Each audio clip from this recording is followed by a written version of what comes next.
Saúde os irmãos com a paz do Senhor. Convido os irmãos a abrir a Bíblia Sagrada na carta do apóstolo São Paulo a Efésios, capítulo número 4, a começar do primeiro versículo. 4 de Efésios, começando do primeiro versículo, até o versículo número 13. Carta do apóstolo São Paulo a Efésios, capítulo número 4, versículo número 1. Os irmãos acharam? Leamos a palavra. Rogo-vos, pois, eu, o prisioneiro do Senhor, que andeis de modo digno da vocação a que fostes chamados, com toda a humildade e mansidão, com longanimidade, suportando-vos uns aos outros em amor, esforçando-vos diligentemente por preservar a unidade do Espírito no vínculo da paz. Há somente um corpo e um Espírito, como também foste chamado numa só esperança da vossa vocação. Há um só Senhor, uma só fé, um só batismo, um só Deus e Pai de todos, o qual é sobre todos e age por meio de todos e está em todos. E a graça foi concedida a cada um de nós segundo a proporção do dom de Cristo. Por isso diz: quando ele subiu à altura, levou cativo o cativeiro e concedeu dons aos homens. Ora, quem quer dizer subiu, senão que também havia descido até as regiões inferiores da terra? Aquele que desceu é também o mesmo que subiu acima de todos os céus para encher todas as coisas. Ele mesmo concedeu uns para apóstolos, outros para profetas, outro para evangelistas e outro para pastores e mestres, com vista ao aperfeiçoamento dos santos para o desempenho do seu serviço, para a edificação do corpo de Cristo, até que todos cheguemos à unidade da fé e do pleno conhecimento do Filho de Deus, à perfeita varonibilidade, à medida da estatura da plenitude de Cristo. Glórias a Deus. Queria convidar os obreiros que farão recolhimento dos dízimos e ofertas. Enquanto eles se aproximam, irmãos, nós queremos apresentar uma família, eles que vêm ali da Assembleia de Deus em Ceará-Mirim, amém? É a família da adoradora Eloá, e Eloá vai estar com a oportunidade nesse momento, já pode se aproximar, amém, de estar adorando ao Senhor, amém? Eloá é uma bênção, irmãos, viu? Enquanto os obreiros se preparam, amados, é chegado o momento, dentro da liturgia do nosso culto, de nós estarmos também adorando ao Senhor por meio das nossas finanças, das nossas doações voluntárias para a manutenção e crescimento da obra do Senhor. Os irmãos que fazem parte dos grupos da Assembleia de Deus em Candelária viram recentemente o pastor Eliezer fazendo uma prestação de contas no aspecto de dizer, né, isso, uma das vertentes onde é empregado o dinheiro das doações da amada igreja. Um deles, né, foi adquirido, não está instalado ainda, mas já foi adquirido uma nova máquina de ar-condicionado, a que se encontrava aqui em razão do tempo, né, da vida útil, danificou, não compensava mais fazer a restauração do equipamento, mas já foi adquirido um novo para a honra e glória do Senhor, amém? Tudo isso fruto do amor dos irmãos para com a obra, amém? Então que os irmãos continuem sendo dadivosos para que a obra do Senhor continue crescendo, amém? Os irmãos que estão em casa também, que vão acompanhar essa transmissão talvez posteriormente, também têm a oportunidade de doar por meio das contribuições através da transferência, né, do Pix bancário, com os dados da nossa IADER, né, que se encontram projetados no nosso telão, e nós pedimos apenas que aqueles que assim o fizerem, para nos ajudar na contabilidade local, amém, envie o comprovante para o WhatsApp institucional da nossa igreja, amém. Queria convidar o presbítero Elisandro, ele vai estar fazendo essa oração, amém. Nessa oração, ele chegou aqui para a gente 2 pedidos de oração especial. Um deles é da irmã Kátia, né, aqui do coral. Ela foi diagnosticada, amados, com câncer no intestino, amém? E pede a oração dos santos, né, da igreja do Senhor, para que estejamos clamando, fazendo papel de intercessor, orando por ela. De igual modo, vamos continuar orando pela mãe da nossa irmã Artemisa, né, nossa irmã Maria Lúcia, está acometida de enfermidade também, está em tratamento, mas que o Senhor chegue com sua boa mão sobre eles, amém? Presbítero Elisandro, orando ao Senhor, agradecendo a porção da palavra do Senhor. Logo em seguida, a adoradora Eloá, louvando ao Senhor. A paz do Senhor, meus irmãos. Vamos orar, apresentar todos esses pedidos ao Senhor, crendo que Ele é poderoso e pode fazer tudo conforme a sua vontade. Amém? Oremos. Nosso Deus e nosso Pai, aqui estamos, Senhor, diante de Ti, na Tua casa, conscientes da nossa missão, do que é vir à Tua casa, Senhor, que é entregar o nosso culto racional a Ti, Jesus, reconhecendo quem Tu és perante nós, Senhor, e o que o Teu Filho fez por nossas vidas na cruz do Calvário, Senhor. Neste momento, Senhor, e crendo quem Tu és em nossas vidas, Senhor, Te apresento cada pedido de oração aqui apresentado, Pai. Tu és poderoso, Tu és onipotente, Tu pode tudo, Senhor, neste universo, que muitos acham que é infinito, mas só Tu és o Senhor de todos eles, Senhor Jesus. Nesse momento eu Te apresento cada vida, cada irmão enfermo, cada pedido que foi feito aqui, Senhor. Só Tu sabes, Senhor, a angústia, só Tu sabes, Senhor, a dor que cada pessoa está sentindo. Eu não tenho como mensurar, mas o Teu Espírito pode ir lá, onde cada um está sofrendo, Senhor, e operar milagre pelo nome e pelo poder do Teu sangue, Jesus. Em nome de Jesus, eu Te apresento também, Senhor, nossas ofertas, nossos dízimos, que o Senhor possa receber como cheiro suave, Senhor, o que é Teu já, Pai, mas que nós estamos entregando a Ti, como forma de gratidão, pelo que Tu já fizeste em nossas vidas, em nome de Jesus, amém.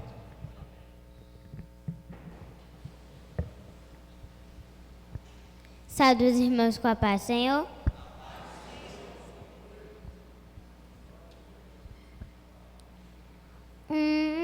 Deus rodeado de glória, és adorado 24 horas, os serafins cantam, Santo, Santo, incansavelmente, Santo, Santo. E eu, um homem tão falho, e de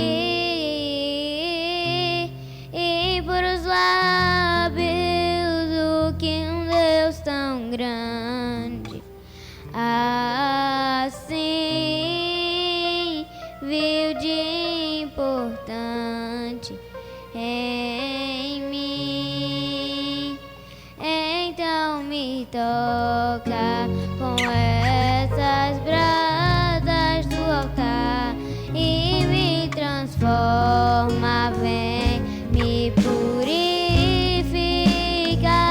Então me toca com essas brasas do altar e me transforma, vem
Amada igreja, saúdo a todos com a paz do Senhor. Parabéns, Eloá, que Deus te abençoe e continue sendo esta adoradora do Senhor. Eu louvo a Deus pelo coral também, que aqui está em peso, parece um domingo, né? Graças a Deus por vocês terem vindo, os músicos também, Rosivaldo cantou, todos que cantaram, que Deus abençoe. Meus amados irmãos, o Rosivaldo está assim meio choroso, não é por outra coisa não, é porque a esposa dele viajou, está viajando, está no exterior, recebeu um convite para ir até, é a fraca, né, Rosivaldo? Para Dubai, já pensou? Está lá, trabalhando momentaneamente, não foi para morar não, irmãos, ela foi lá e aproveita para trabalhar, e Rosivaldo está assim chorando pelos cantos da parede, triste, mas hoje ele louvou com alegria. Meus amados irmãos, o Senhor colocou uma palavra no meu coração e eu quero compartilhar com você nesta noite, os 4 pilares do caráter cristão. Aleluia. Abra sua Bíblia em Efésios capítulo 4, os 4 pilares do caráter cristão. Diga comigo para não esquecer. 4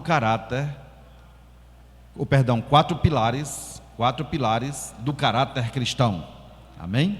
São 4 pilares que nós vamos falar e nós vamos ver aqui o que é que diz a poderosa palavra do Senhor nesta noite. Deus tem uma palavra para o seu povo.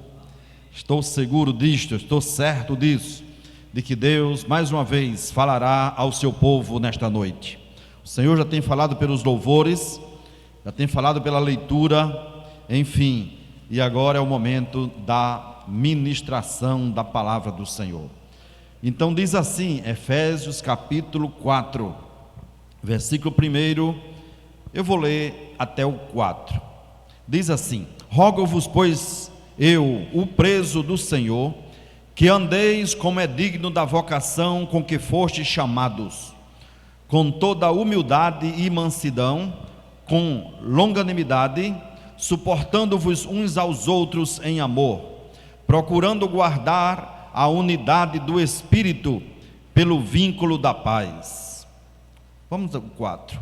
Há um só corpo e um só Espírito, como também fostes chamados em uma só esperança da vossa vocação. Amém, queridos? Ore comigo, peça a Deus que nos dê a palavra. Senhor, nosso Deus e Pai, no nome santo de Jesus Cristo, teu Filho amado, nos colocamos diante de ti, Senhor, como canal para ser bênção, Senhor, nesta noite, através da ministração da tua palavra. Fala-nos pelo teu Santo Espírito, toca-nos pela tua palavra, Senhor da glória. Ó Deus, edifica-nos nesta noite e nos faz mudar, Senhor, para uma posição muito melhor diante de ti, Senhor.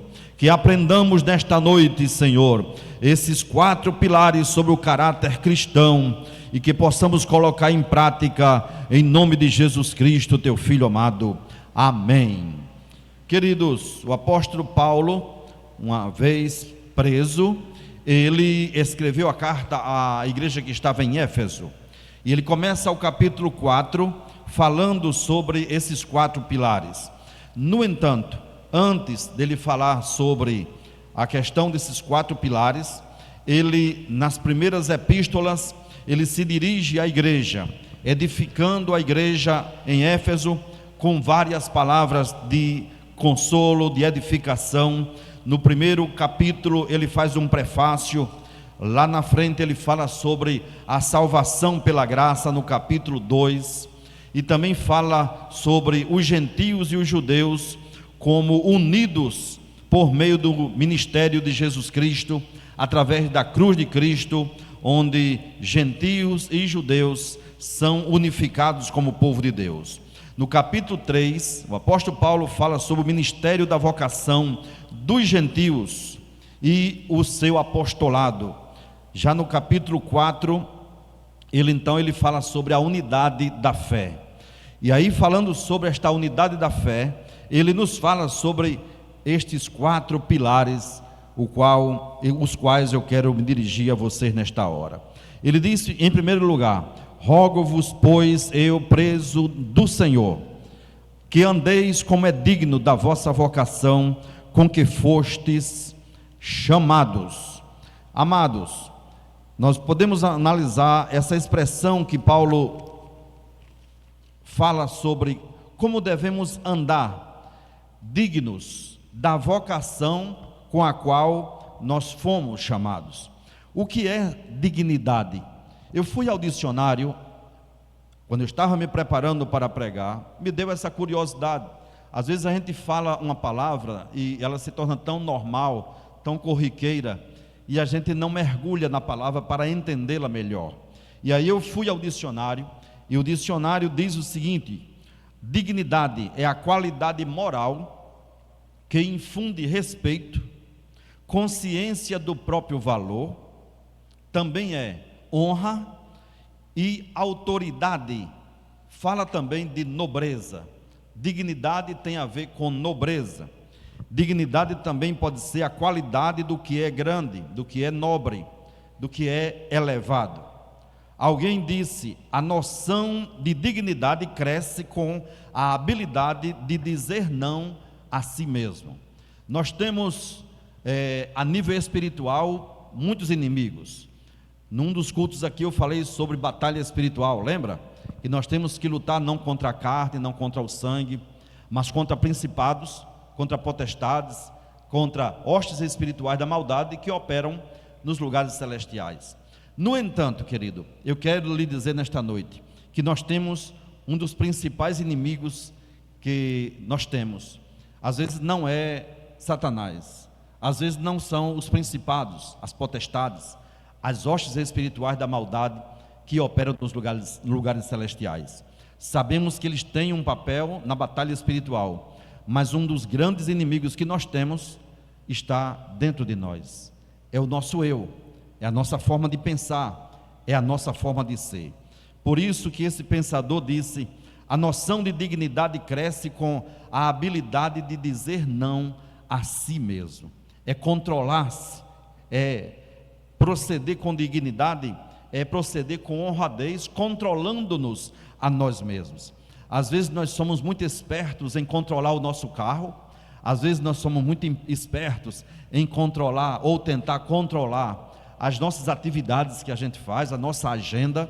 Às vezes nós somos muito espertos em querer controlar os nossos parentes, os nossos filhos, as nossas amizades, mas esquecemos de nos controlar a nós mesmos. E isso é muito importante, e isso passa pela dignidade.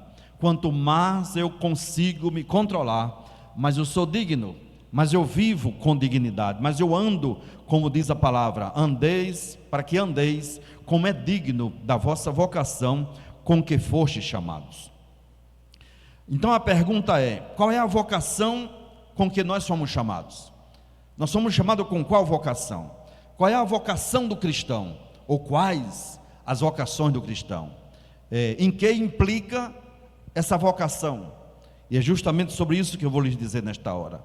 A vocação do cristão, sobretudo, nós somos chamados para sermos servos do Senhor. Aonde estão os servos do Senhor nesta noite?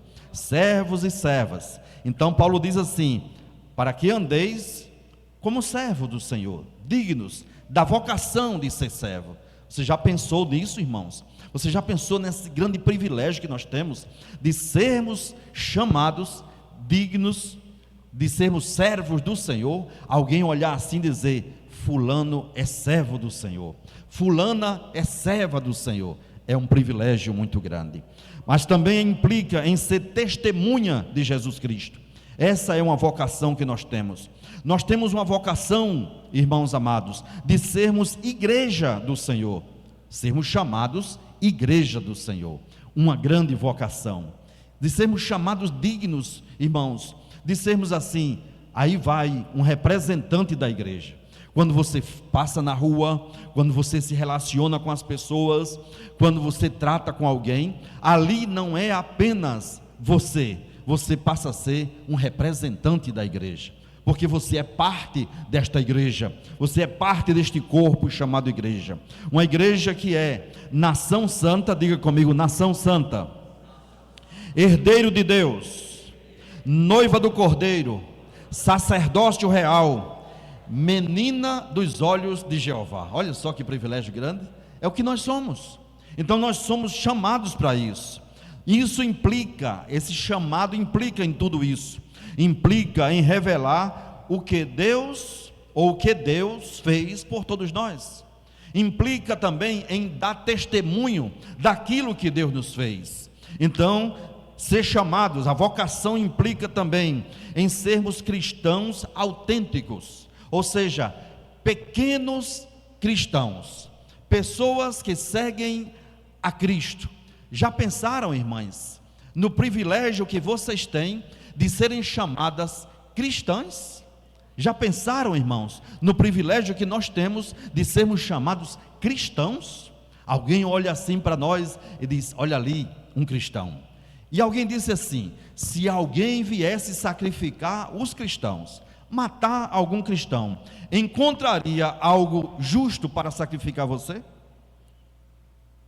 Ele teria razão, teria motivos para sacrificar Eliezer? Vou matar, alguém diria, né? Vou matar alguns cristãos. E aí, olhando para mim, ele diria assim: será que em Eliezer eu encontro atributos, eu encontro características de cristãos que eu posso matá-lo? Será? Aí cada um puxe para a sua sardinha aí, puxe para a sua carapuça.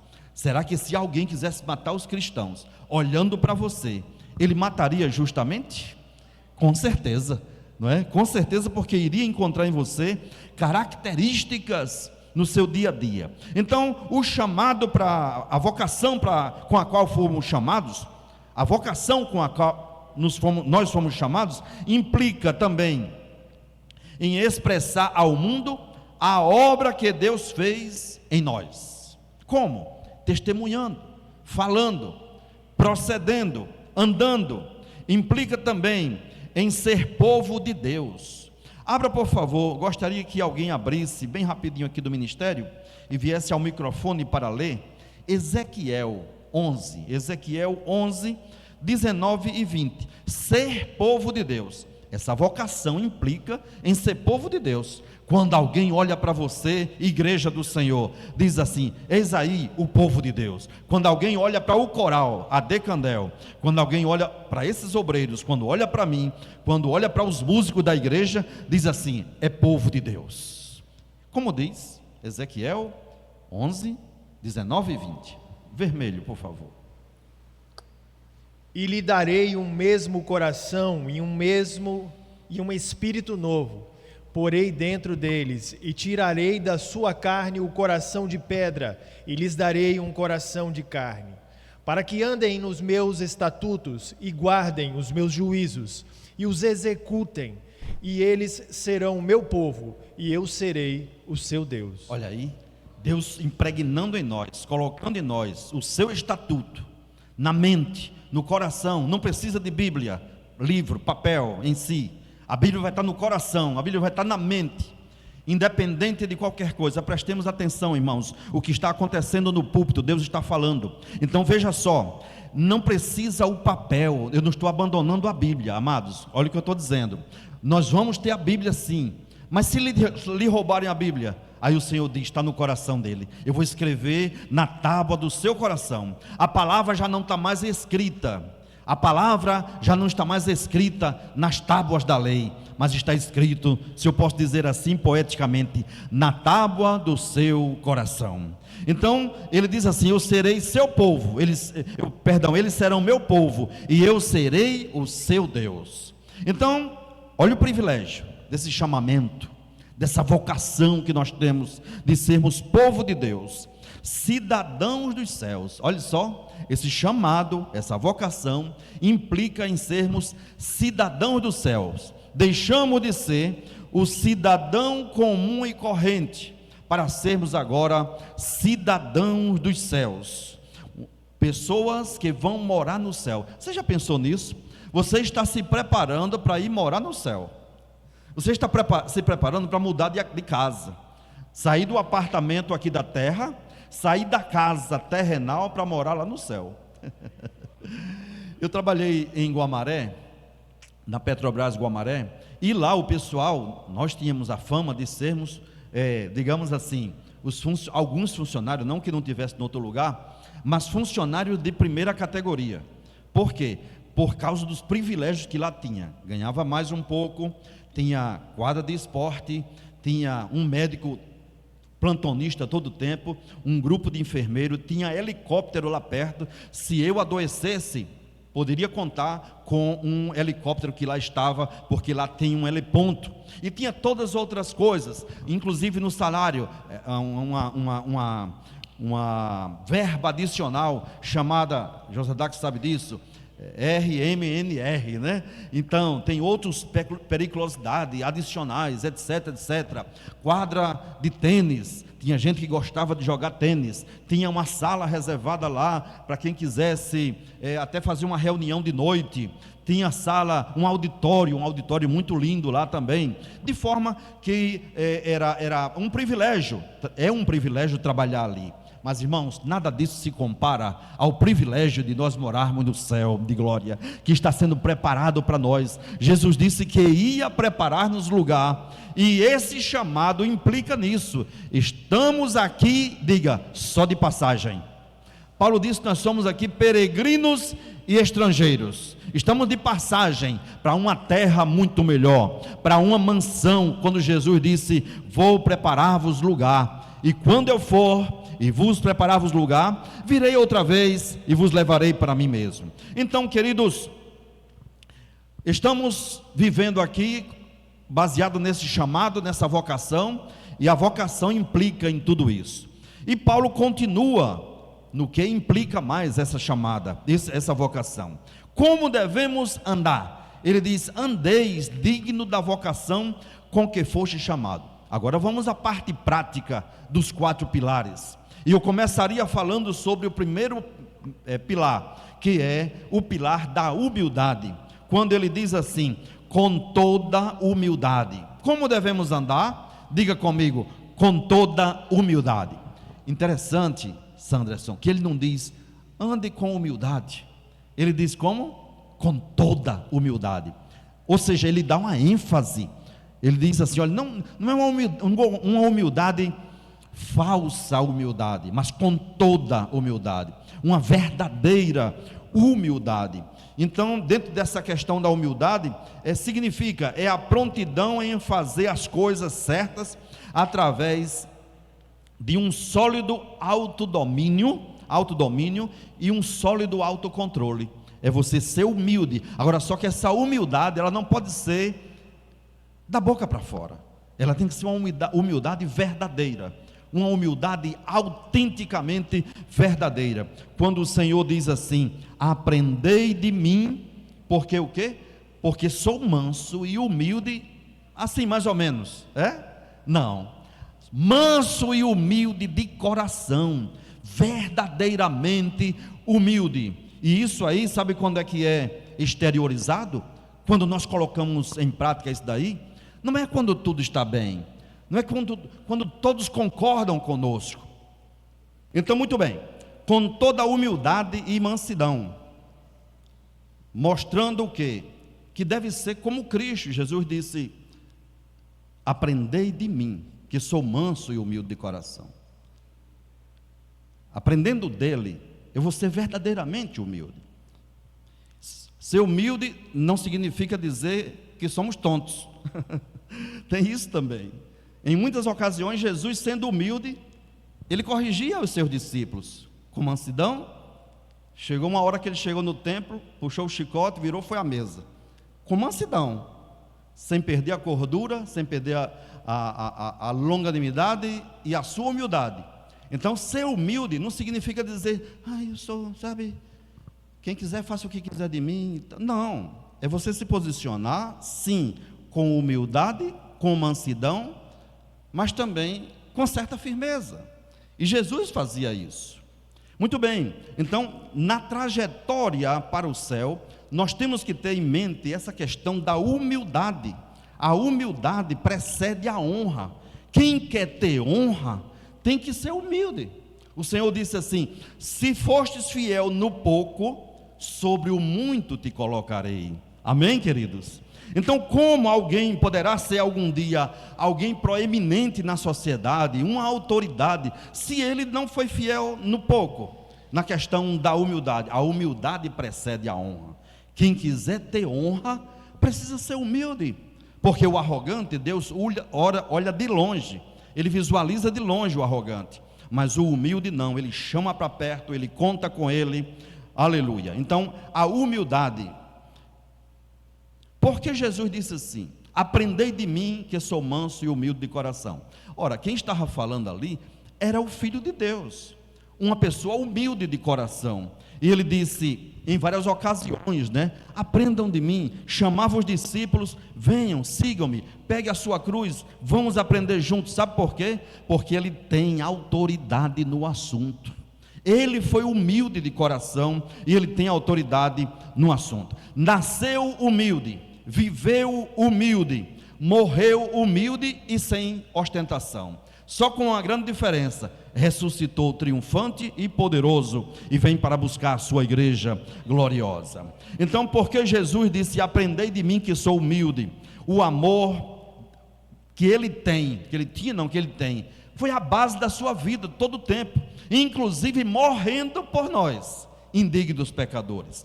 Jesus Cristo chama-nos para uma jornada constante. Na hora que ele diz assim: vinde a mim, aprendam de mim, que sou manso e humilde de coração, ele está dizendo, ele está chamando: venham a mim e aprendam comigo. Vamos para uma jornada de aprendizados nos recônditos da minha vida. Me sonde, me veja, me analise, é isso que ele está dizendo. Veja as minhas ações, as minhas reações, e assim então vamos entrar na vida de Cristo e ver ali que realmente ele era humilde. Vamos fazer uma imersão, é isso que ele nos convida: vinde a mim, não é? Aprendam de mim que sou manso e humilde de coração.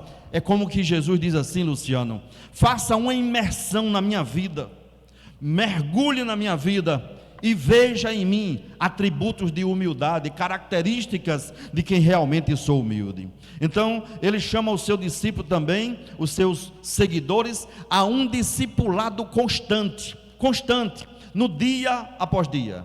Pedro, João, Tiago, André, venham aprender comigo todos os dias a ser humilde. Então, queridos, é um aprendizado constante, é um caminhar constante, aprendendo com o Senhor sobre a humildade. Então, com relação à humildade, este tópico. Agora vamos para o próximo tópico, que é a mansidão, que tem tudo a ver também com esse que nós falamos agora. Eles andam juntos ali, pertinho, inclusive faz parte do fruto do Espírito, é um dos pontos do fruto do Espírito. Vamos a Gálatas, por gentileza, Gálatas capítulo 5, versículo 22, Gálatas 5, 22, diz assim, quanto à mansidão: mas o fruto do Espírito é caridade, noutra tradução, amor, caridade ou amor, gozo, paz, e aí vem agora longanimidade, bondade, fé, mansidão, ok? Então a mansidão, ela faz parte também dessa parte chamada fruto do Espírito. Gálatas 5, 22, quando ele diz assim: aprendam de mim que sou manso e humilde de coração.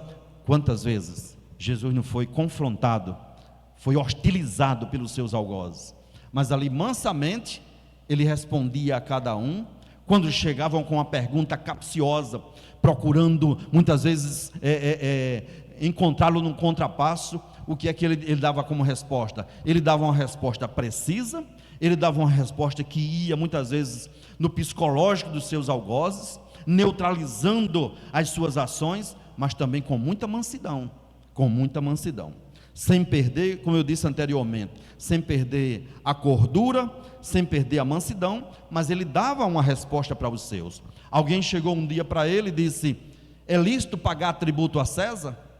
Isso impondo quase não podemos imaginar o tom da pergunta. Talvez eu esteja sendo muito leve no tom daquela pergunta, como aquela pessoa chegou, mas simplesmente ele chegou e disse: me dê uma moeda aí. E a pessoa deu a moeda para ele. O que foi que ele fez? Pegou a moeda e disse assim: de quem é essa esfinge que está aqui? De quem é esse rosto que está aqui? E alguém disse: é de César. Então ele fez o seguinte, respondendo a pergunta: é lícito pagar tributo a César? Qual foi a resposta dele? Dê a César o que é de César, dê a Deus o que é de Deus. Então o que é do homem, entrega-se ao homem. Se é tributo, tributo. Se é honra, honra. Mas a glória pertence a Deus Todo-Poderoso. Amém, queridos? Então o Senhor sempre com mansidão, que é o segundo pilar. A mansidão é a qualidade de quem teme a Deus. Uma pessoa que não teme a Deus não é manso, é brabo, não é? É bravo, se ira com facilidade, não tem o autocontrole e não é doutrinável também. O que é uma pessoa doutrinável? Que se deixa doutrinar, que se permite ensinar. Uma pessoa, se posso dizer assim, ensinável. A palavra do Senhor diz o seguinte: ensina ao sábio, ele será o quê? Mais sábio. Ensina ao tolo, ele vai continuar tolo e talvez até aumente a tolice dele. Então, pessoas ensináveis, mansos e humildes, não da boca para fora, como aquele que disse uma vez assim: eu sou manso, mas o meu braço direito não é manso. Não é? Eu estou convertido, mas a minha mão direita não está convertida. Esse aí não está convertido mesmo, não é manso de jeito nenhum. Ser manso é agir com cordialidade e respeito ao próximo. Na hora que eu ajo com respeito ao próximo, então, queridos, nós podemos dizer que realmente nós somos mansos. Faço todo o possível. Por exemplo, se vocês estão numa posição sentada, cômoda, aí quando eu vou pedir, por exemplo, para que vocês se levantem, pode prestar atenção. Via de regra, já está no meu subconsciente. Quer que eu lhes digo? Irmãos, por gentileza, fique de pé. Irmão, por favor, fique de pé. Porque dependendo do tom que você diz, você pode, a pessoa vai até te agradecer. Ela te obedece e até te agradece, por causa do tom que você diz. Então, agir com cordialidade e respeito ao próximo.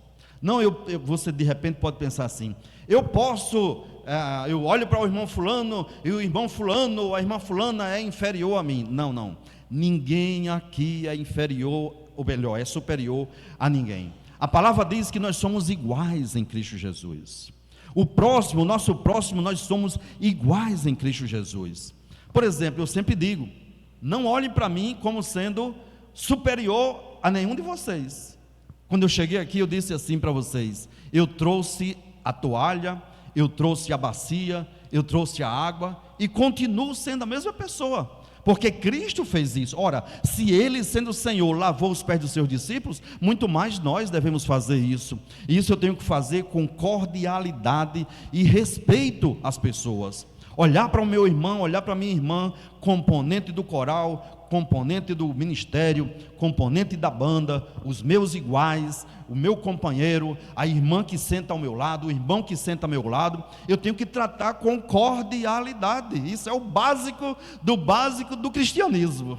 Mas muitas vezes, irmãos, nós enfrentamos situações, inclusive não é lá fora, é na casa do Senhor, pessoas que muitas vezes não tratam aos seus iguais com cordialidade, com mansidão.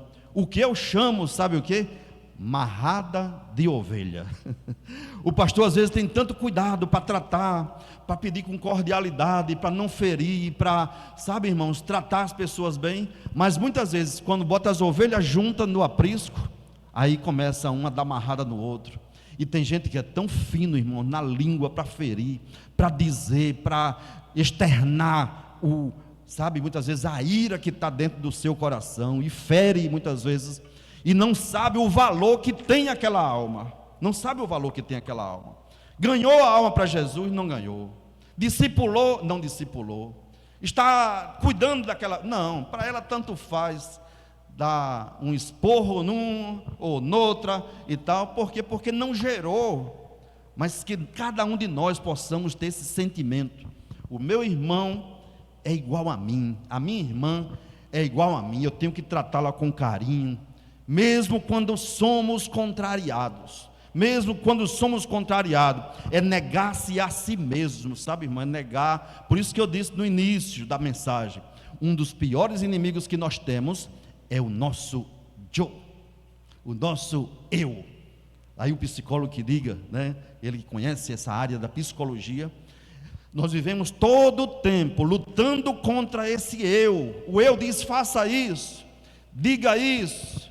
Quando tudo está bem, beleza. O problema é quando você é contrariada, quando você quer uma coisa e o outro não faz, ou quando você quer uma coisa e você vê que não consegue fazer aquilo ali. Aí é que está o problema. É aí que você tem que mostrar que você é manso ou mansa e humilde de coração. Engolir sapo. Você sabe o que é engolir sapo? Você vai, engole os sapos e solta pérolas. Não é? Engole sapo e você vai soltar ouro, esmeralda. Vem aí a festa da igreja, jubileu de esmeralda. Então temos que todo dia, é um exercício, sabe, irmão, um exercício. Porque senão as pessoas vão olhar para nós e vai dizer assim: e essa aí é crente? Brigando com a outra? E não é de hoje não, irmãos. Paulo enfrentou isso lá, se eu não me engano, em Coríntios. Ele disse que Evódia ficava brigando com a outra. E ele dizia, creio que era Evódia, se eu não me engano, Sintique. Sintique quem? E Sintique e Evódia, duas irmãs. Uma chamava-se Sintique e a outra Evódia. E começava, não podia se encontrar. Sai para lá, e que não sei o que. Esse lugar é meu. Não, isso aqui é... Que conversa é essa? O nosso lugar está lá no céu, garantido pelo Senhor Jesus Cristo. Nós não temos lugar aqui, irmãos. Nós não temos lugar. Por casualidade e um costume da Assembleia de Deus, botam o pastor no centro. Mas para mim, tanto faz estar sentado aqui, como estar sentado aqui. Pastor Martim chegando, pastor Jonas chegou. Você lembra? Pastor Jonas chegou aqui por uma questão de ética. Aí eu fui e... Pastor Jonas, por favor, sente ali. E eu fiz isso com muito amor, sabe, irmãos? Se porventura eu tivesse chegado em Candelária aqui e essas cadeiras fossem todas iguais aqui, eu não teria nenhum problema com isso, Mirtes, pode ter certeza.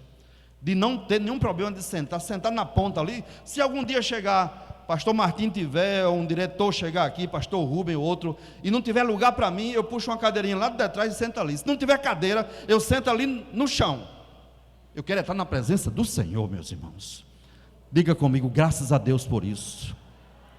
Eu quero estar na presença do Senhor.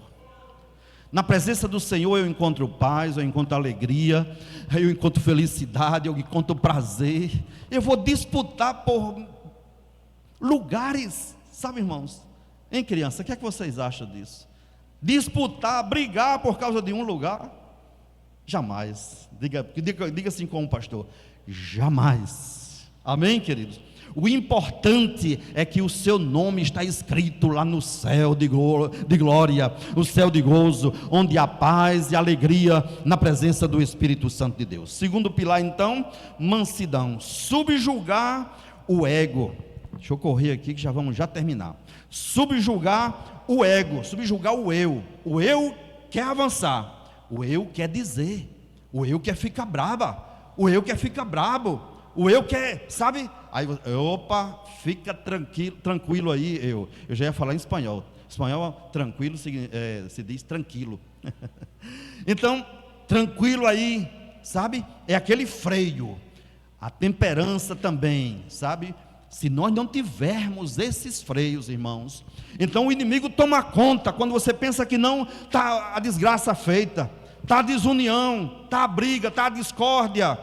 Por quê? Porque não guardamos os princípios básicos dos 4 pilares: a humildade e a mansidão. Diga comigo, eu toco assim no peito assim, por favor, por gentileza. Eu vou fazer também porque serve para mim. Eu tenho que subjugar o eu. Diga assim comigo, esse eu é tremendo. Esse eu quer coisas, muitas vezes, que não pode ter. Esse eu, muitas vezes, quer se envaidecer. Esse eu, muitas vezes, quer fazer prevalecer aquilo que você pensa. Aí você tem, epa, cuidado. Cristo Jesus, em primeiro lugar. Então, como atingir essa mansidão? Não desprezar a necessidade de um aprendizado. Não despreze este culto. Não despreze a oportunidade de ouvir Deus falar. a oportunidade de ser ensinado. Eu louvo a Deus por vocês todas e todos que aqui estão, por nós que aqui estamos, porque quando você veio aqui na casa do Senhor hoje, você disse assim: eu vou para a casa do Senhor aprender no seu santo templo, aprender no santo templo do Senhor. Então você é ensinável. Não perca, não despreze essa oportunidade de ser ensinado. Outro ponto: como devo ser manso? Exercitar a gestão das emoções. Exercite a raiva, exercite o controle da ira, exercite o autocontrole mediante a discórdia. Alguém discordou de você, aí você vai, dobre a língua, morda a língua, dá vontade de você dizer assim, tá, soltar uma seta, aí você, opa, puxa o freio de mão, Cristo, chega aqui, Jesus, me ajuda, Espírito Santo, controla esse temperamento que é sanguíneo, que é colérico, que quer se exasperar, que quer se irar. O que diz a palavra do Senhor: irai-vos e não pequeis. Mas como eu não sei qual é o limite entre a ira e o pecado, é melhor não se irar, é melhor engolir, pensar 10 vezes naquilo que o Senhor vai dizer. Vem aqui, sabe, na sua mente, no seu coração: quando eu encontrar fulana, eu vou dizer isso. Aí você faz o seguinte, não diz na hora, não diga. Se o sangue estiver quente, espere, tenha calma, pegue esse pensamento, bote na gaveta, debaixo da oração, dobra a língua, espera um momento, aí deixa o Espírito Santo trabalhar, aí o Espírito Santo vai trabalhando e diz: olha, não diga isso. Aí quando você pensa que não, a coisa se resolve sem você se expor, sem você dizer, sem você se exasperar, sem você ferir, sem você, enfim. Então é um exercício constante, exercitar a gestão das emoções. Tem um livro, inclusive, de Augusto Cury, e eu já li esse livro sobre gestão das emoções. Por favor, irmãos, leiam esse livro. Augusto Cury, crente, convertido, era ateu e terminou aceitando a Jesus, e escreveu recentemente, há uns 2 anos, creio, o livro Gestão das Emoções. Ele diz o seguinte: você é o administrador das suas emoções. Você deve se controlar em todas as coisas, desde a síndrome do pânico ao controle da raiva, ao controle da ira. Em todas as emoções do ser humano, eu tenho que controlar as minhas emoções. Agora mesmo, por exemplo, eu fui dar uma palestra para locutores da Rádio Libertadora, e quando eu cheguei lá, era um público muito grande. Eu confesso a vocês, no primeiro momento, quando peguei o microfone para falar, me passou pela mente: e aí, como é que vai ser? Como é que vai ser essa palestra? Como é que vai ser esse workshop? Como é que vai, sabe, passa assim rapidamente. Aí o que é que eu fiz? Senhor, chega aqui, uma dica para você. Senhor, chega aqui, me ajuda. Eu me preparei, eu estou pronto, me ajuda, me faz lembrar, controla as minhas emoções. Daqui a pouco eu comecei a falar, esqueci. Sabe essa questão do primeiro medo quando você pega o microfone? Esqueci totalmente. Gestão das emoções. O coral vai cantar, plena festa, 40 anos de aniversário, digamos assim, primeira noite, casa cheia. E aí os coralistas, como é que fica o coração? Batendo mais forte, não é? Por quê? Porque uma coisa é cantar num culto de quinta-feira, uma coisa é cantar num culto de terça-feira, outra coisa é cantar casa cheia, gente, autoridade chegando, os irmãos da central chegando, e que não sei quem chegando. Aí você diz: e se eu errar o tom? E se o coral fizer feio, né, Raquel?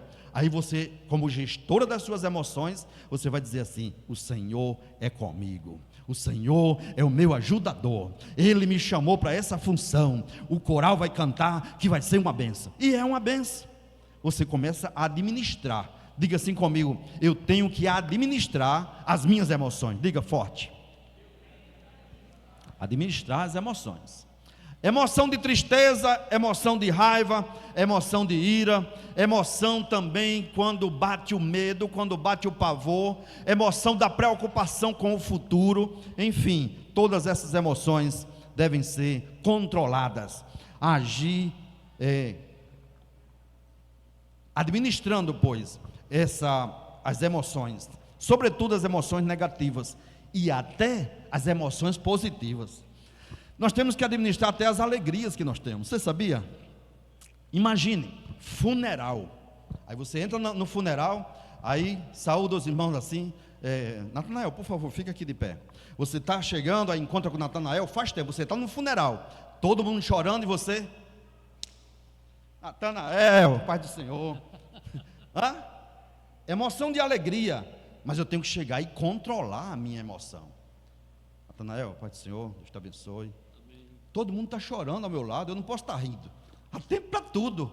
Por isso que eu digo, eu tenho que controlar as minhas emoções positivas, alegria, euforia, todas essas coisas, e tenho que controlar também a minha tristeza, porque senão você vai ficar, sabe, ai, estou triste, você acorda de manhã, combate uma tristeza, aí você vai dizer, vou morrer, hoje eu não vou sair para nada, estou triste. Não, você controla as suas emoções, veste a sua roupa, sai para trabalhar, sai para estudar, vai para a universidade, vem para a igreja, porque você está controlando as suas emoções. Queridos, vamos dar prosseguimento, o pilar da longanimidade.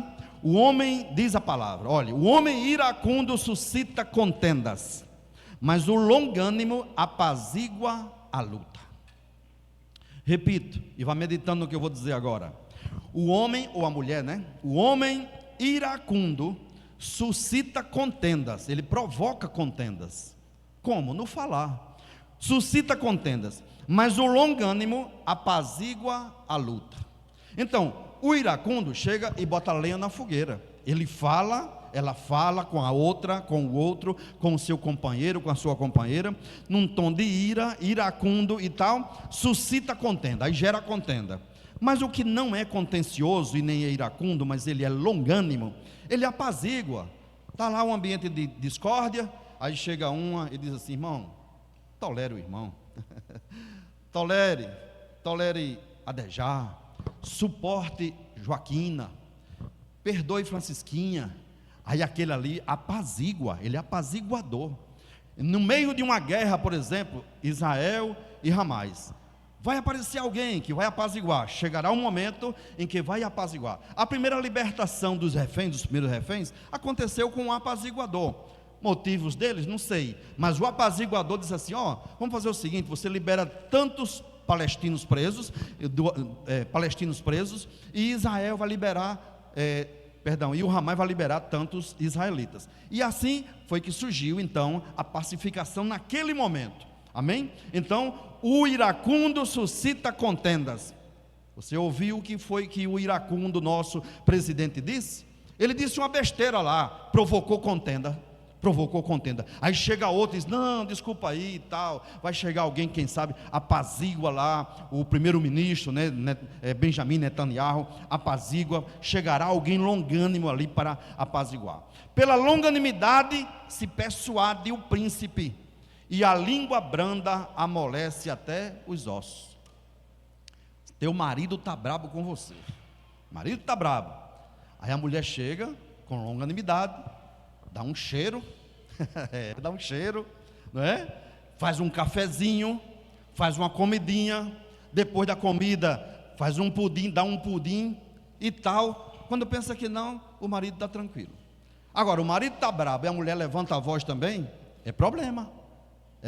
E vice-versa também. A mulher está brava, aí o marido vai e joga mais lenha na fogueira. Está feita a discórdia. Mas o longânimo vai chegar ali e vai apaziguar. É isso que diz a palavra do Senhor. O longânimo é grande em entendimento. Olhe, o longânimo é grande, é sábio. A longanimidade é a sabedoria, ou implica em sabedoria. O longânimo é grande em entendimento, mas o que é de espírito impaciente mostra a sua loucura. E com relação à unidade, em meio à diversidade. Irmãos, essa questão de unidade em meio à diversidade surge agora no mundo, na globalização, mas a palavra do Senhor, em primeiro lugar, é quem fala disso daí. Paulo já falava sobre a unidade, a maneira como Deus nos criou, fala de unidade em meio à diversidade, a forma, por exemplo, como nós somos criados. Então Paulo diz assim: da mesma forma que um corpo tem a cabeça, tem suas partes, a mão, o braço, os dedos e tal, assim também é o corpo de Cristo. Ele compara também por exemplo, 1 Coríntios, né? Ele fala sobre isso daí, de que a unidade é comparada como se fosse o corpo, Cristo a cabeça e a igreja então o corpo, cada um com as suas atribuições, cada um com a sua forma de ser. Um canta, outro prega, um ensina na escola dominical, o outro é aluno, né? Um rege o conjunto, a outra canta. No coral, um é contralto, outro é baixo, outro é tenor. Imagina se todos vocês fossem baixo? Não podia ser. Então há uma diversidade, e no meio da diversidade há uma harmonia. Por quê? Porque o Espírito Santo de Deus é quem traz esse azeite, é quem traz essa lubrificação, podemos dizer assim, de uma máquina, se mal comparando, chamada Igreja do Senhor. Há ministérios, Paulo fala disso aqui, ele deu uns para apóstolos, ele deu outro para profeta, outros para evangelista, outros para pastores, outros para doutores, para mestres. Nem todos são profetas, nem todos são pastores, nem todos são doutores, nem todos são evangelistas. Aí na igreja do Senhor na igreja como um todo, né? Tem os evangelistas. Tem aqueles que, por exemplo, vai para uma cruzada evangelística, prega uma mensagem calorosa, tipo Billy Graham, e quando faz o apelo, multidões aceitam a Jesus como Salvador. Mas quem é que vai cuidar daqueles que se converteram? Quem vai cuidar daquelas ovelhas? Aí Deus levanta pastores com paciência. Às vezes os evangelistas não têm muita paciência para cuidar. Eu conheço um evangelista que ele vai muitas vezes para uma certa cidade, aí ele diz assim: olha, quando passa 1 mês, 2 meses, botaram ele para pastorear, botaram um evangelista para pastorear. 1º mês tudo bem, 2º mês tudo bem, 3º mês tudo bem, 4º mês, 6º mês, começa a aparecer problema na igreja, começa a aparecer situações em que precisa-se de um pastor com cautela, com prudência, com paciência com a ovelha, para visitar os enfermos, para chamar para a igreja. Aí o evangelista diz: ih, rapaz, eu estou no lugar errado. O meu papel é ganhar alma para Jesus. Liga para o pastor: pastor, me tire daqui, me socorra, porque eu já não aguento mais essa igreja. Mas sabe por quê? Porque não foi chamado para pastorear. Então existem aqueles que são evangelistas. Felipe, por exemplo, não Felipe aqui nosso, mas Felipe era evangelista. Veja como que Deus fez. Estava o eunuco lá caminhando na faixa de Gaza, justamente em Gaza, e Felipe vai lá e o Espírito Santo diz assim: corra, alcance esse carro e pregue a palavra. Pregou, conquistou, batizou, Deus o tirou dali, levou para outro lugar, e aquele homem ali já foi para um pastor cuidar, não é? Já foi para um pastor cuidar. Então, irmãos, no corpo do Senhor tem essa diversidade, essa variedade. Uns cantam, outros pregam. No domingo, na escola dominical, um professor vai dar aula aqui, um mestre vai dar a palavra aqui, outro vai dar a palavra aqui para os homens, outra vai para a classe das senhoras. Aí tem no discipulado, o irmão Fernando, chamado para discipular. Olha só que coisa linda. Aí os discípulos estão ali, sob o cuidado de Fernando e de Leia. Aí você tira Fernando e bota digamos assim, um evangelista, hein, Fernando? Aí vai dar problema, porque não tem a paciência de chegar. Ele vai dar uma aula lá no discipulado e vai gritar parecido Takayama, sem condições. Então, queridos, da mesma sorte também no corpo de Cristo tem essa variedade, e essa variedade ela é unificada através do Espírito Santo de Deus. Eu queria que você, e depois então todos ficam iguais também, é interessante isso, né? Todos somos iguais. Vamos fazer um exercício? Faça assim com a mão. Com esse exercício eu estou já terminando. Estou falando do 4º pilar, unidade, e já vou concluir. Olhe, quando você faz isso aqui, igreja, irmãos, cada dedo uma posição, cada dedo uma altura diferente e até uma grossura diferente. Está tudo diferente aqui, ó. Agora eu quero que você, por gentileza, dobre a mão, assim como eu estou fazendo, dobre assim. Agora olhe para cá. Você percebe que nesses 4 dedos há uma linha embaixo quase reta. Não, meu está reto aqui. A igualdade. Tudo diferente. Quando se junta em Cristo pelo Espírito Santo de Deus, Todos somos iguais em Cristo Jesus.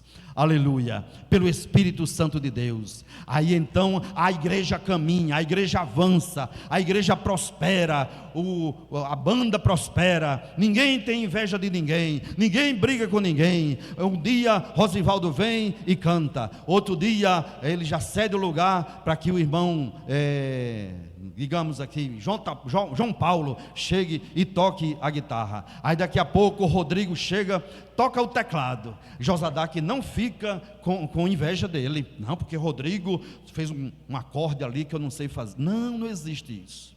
Não é que esteja havendo. O pastor está sendo usado por Deus para vacinar a igreja contra a discórdia, a divisão. Sabe, irmãos, já dizia o cantor Eliezer Rosa, divisão não vem de Deus. Quem primeiro dividiu, lá no céu não entra mais. Divisão não vem de Deus. Quem primeiro dividiu, lá no céu não entra mais. Foi Lucifer, anjo forte de valor, dividiu, se transformou no maldito Satanás. Dos seus pecados foram sepultados vivos. Bom, aí quem sabe cantar esse hino, canta legal.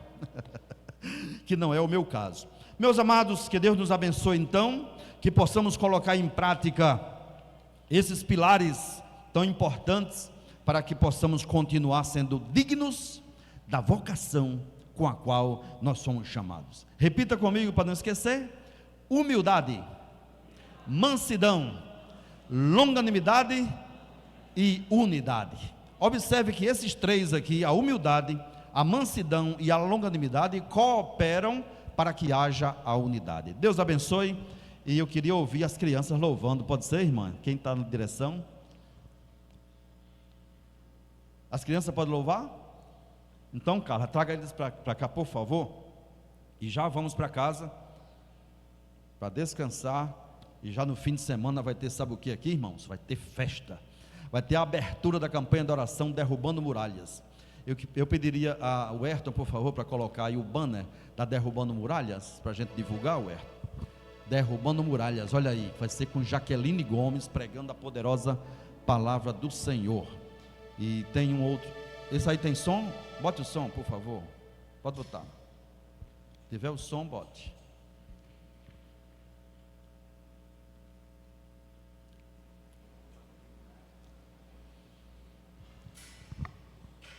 Está sem som.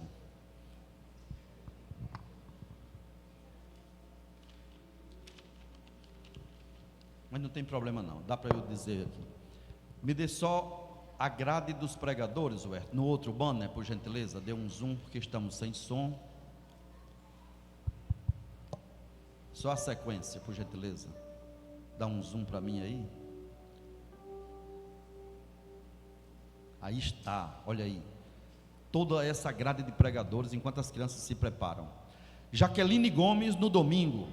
Na segunda, Josenil. Na terça, Renato Torres, pastor Renato Torres. Na quarta, Davidson William.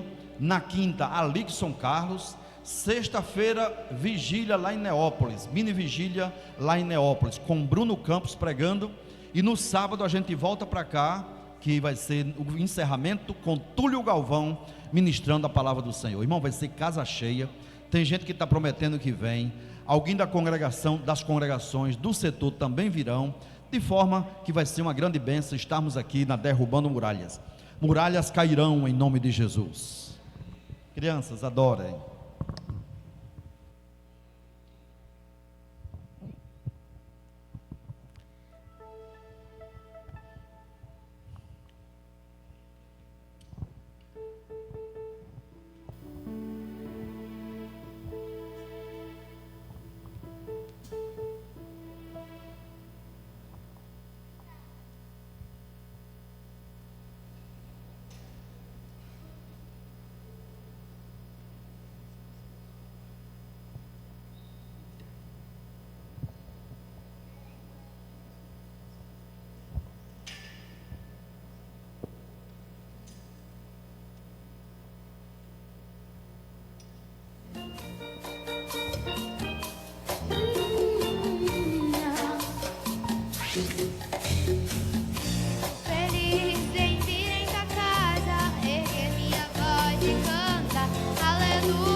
Glórias a Deus. Meus amados irmãos, já convido a igreja a se colocar de pé por gentileza, amém? Eu queria apenas fazer menção aqui aos aniversariantes, né, de hoje e recente, né? Se encontra conosco aqui o nosso irmão Fernando, que aniversariou no último dia 20, amém? Nosso irmão Idésio aniversariou ontem, né? O jovem Lucas Oliveira também aniversariou ontem. Aí temos aqui a irmã Alzira, né, que está aniversariando hoje, o irmão Joabe Oliveira, a irmã Meida aqui do coral, já cumprimentamos ela no início do culto, também aniversariando hoje.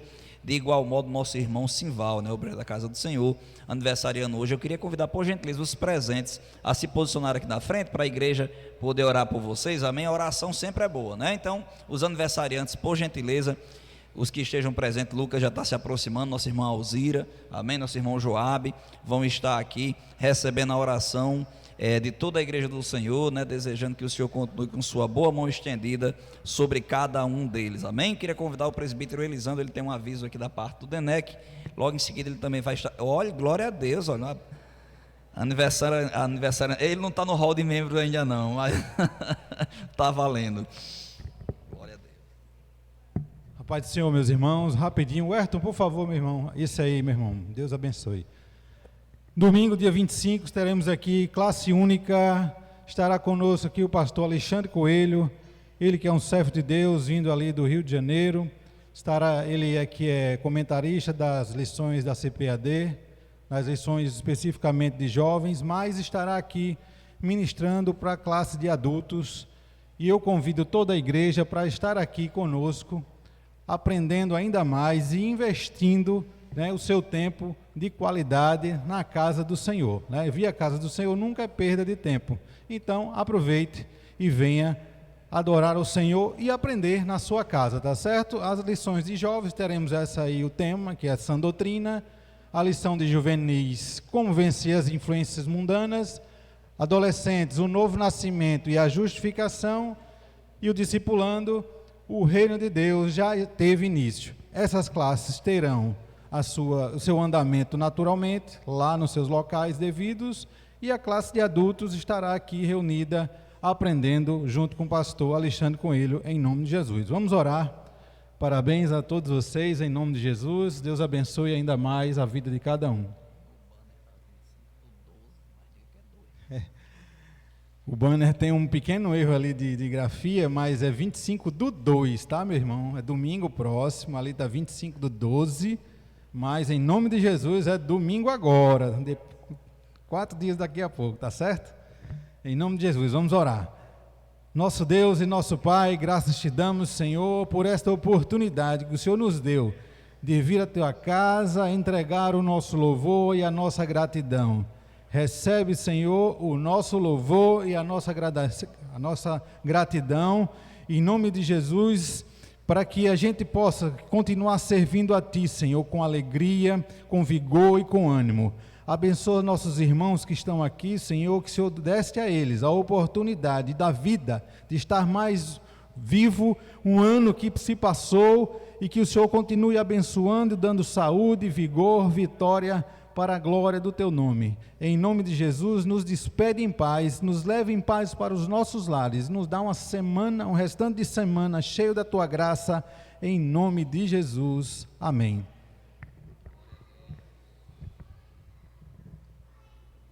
Irmãos aniversariantes, parabéns. Desculpa. Parabéns, Deus abençoe. Salmo 23 para vocês. Amados, vamos receber a bênção apostólica. Que a graça do nosso Senhor e Salvador Jesus Cristo, o amor de Deus, nosso eterno Pai, a comunhão e a consolação do Espírito Santo, seja com todo o povo de Deus, agora e para sempre. Amém. Obrigado ao coral, obrigado aos músicos, a todos que participaram no louvor.